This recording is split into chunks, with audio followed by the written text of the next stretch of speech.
காவிரியை தூய்மைப்படுத்த வலியுறுத்தி குடகுமலையில் இருந்து பூம்புகார் நோக்கி மயிலாடுதுறைக்கு வந்த பாத யாத்திரை குழு சார்பில் காவிரியில் ஆரத்தி எடுத்து சிறப்பு வழிபாடு.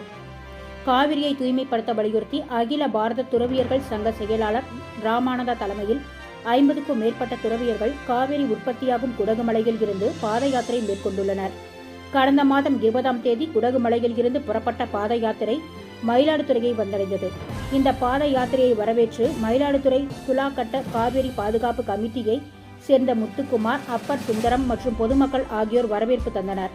அதனையொட்டி சன்னியாசிகள் காவிரிக்கு ஆரத்தி மற்றும் பூஜைகள் செய்து காவிரியை பாதுகாப்போம், காவிரியை வணங்குவோம், நதிகளின் பாலித்தீன் பொருட்களை போடுவதை தவிர்ப்போம் என உறுதிமொழி எடுத்துக்கொண்டனர். பின்பு மயிலாடுதுறை காவிரி துலாக்காட்டத்தில் காவிரி தாய்க்கு சிறப்பு ஆரத்தி வழிபாடு நடைபெற்றது. விழாவில் துறவியர்கள், பூசாரிகள் மற்றும் ஏராளமான பெண்கள் ஆரத்தி எடுத்து காவிரி தாயை வழிபட்டனர். இதில் கலந்து கொண்ட அகில பாரத துறவியர்கள் சங்க செயலாளர் ராமானந்தா காவிரியில் பொதுமக்கள் சாக்கடை கழிவுநீர் மற்றும் குப்பைகளை கலக்காமல் பாதுகாக்க வேண்டும் என அறிவுறுத்தினார். இந்த காவிரி துலா திருப்ப யாத்திரை 13ஆம் தேதி காவிரி கடலுடன் சங்கமிக்கும் பூம்புகாரில் நிறைவடைய உள்ளது.